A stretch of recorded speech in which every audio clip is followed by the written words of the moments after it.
Simon, je commence avec vous, avec une question qui vous concerne directement. Est-ce que ces chiffres sont le résultat d'une défaite d'Israël sur les réseaux sociaux ?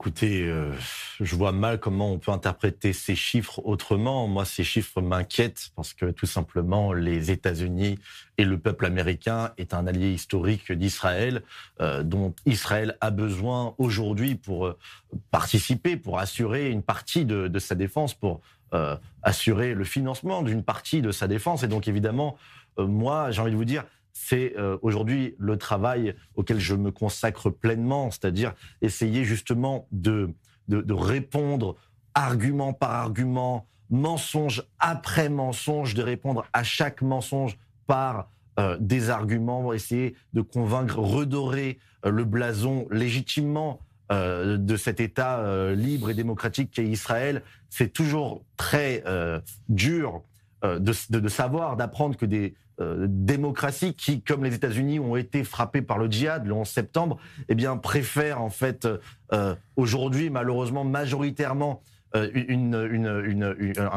régime, une population qui est culturellement, perméable au djihad, perméable à la haine anti-juive, à une démocratie, à un allié historique des États-Unis.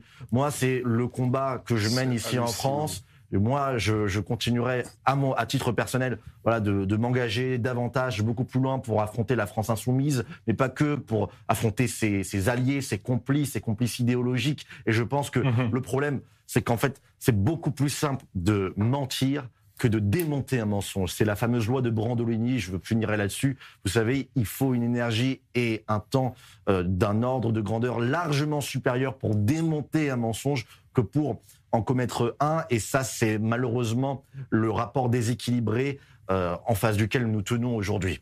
Rost, je vous pose une question de fan de rap à rappeur. Donc, Sefiu ne pourra plus rapper. Quand on entend Israël, il y a les States qui vont avec.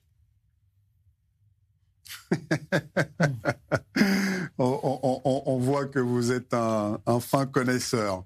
Mais non, mais sur le sujet en tant que tel, il est assez grave pour...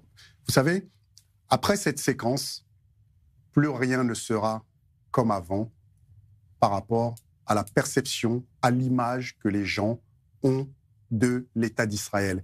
Et c'est pour ça que c'était très important tout à l'heure. Vous savez, je voulais répondre à madame. Moi, je n'ai jamais fait l'amalgame entre Israël et le gouvernement Netanyahou et sa politique. J'ai toujours condamné cette politique. Je suis venu travailler sur le conflit israélo-palestinien sur place, en Israël et en Palestine. Et je peux vous dire, quand on vient là-bas avec toutes les certitudes du monde, on repart avec des doutes, parce que quand on est sur place, on a une autre perception des choses. Quand on rencontre les gens, quand on discute avec les gens, on sait qu'il y a des nuances et qu'il faut prendre en compte ces nuances-là. Eh bien, retournez-y. Donc, c'est super important de le dire.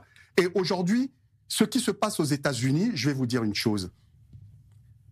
Comme le 7 octobre, on a tous été choqués, violemment choqués, tout le monde. Et n'importe quel être humain normalement constitué ne peut que condamner ce qui s'est passé le 7 octobre.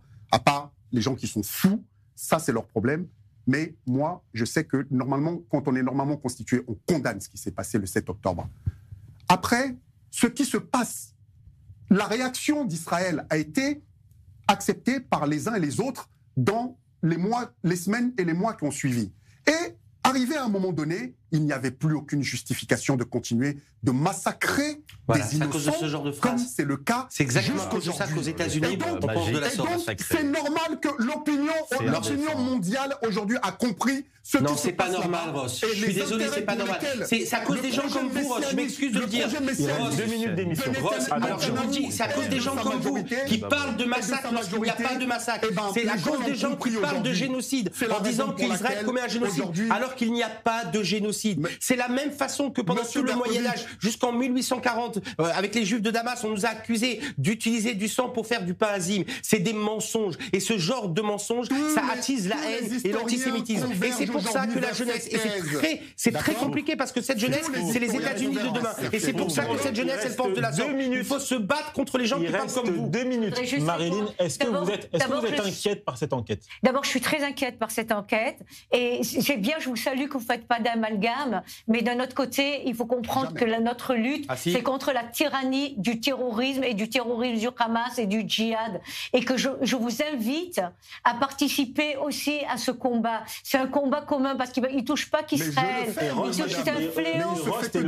Voilà. Et donc, quand il veut, sur ce plateau, on a hâte de vous recevoir. Autant Simon que vous, Monsieur Ross, vous êtes des influenceurs aussi sur la jeunesse. La jeunesse, c'est l'avenir, c'est eux qui vont décider de la politique. Donc, je vous demande de participer et de soutenir justement ce combat-là, qui est un combat avant tout contre le terrorisme. C'est un fléau mondial, ne l'oubliez jamais. Il ne peut se faire que dans la justice.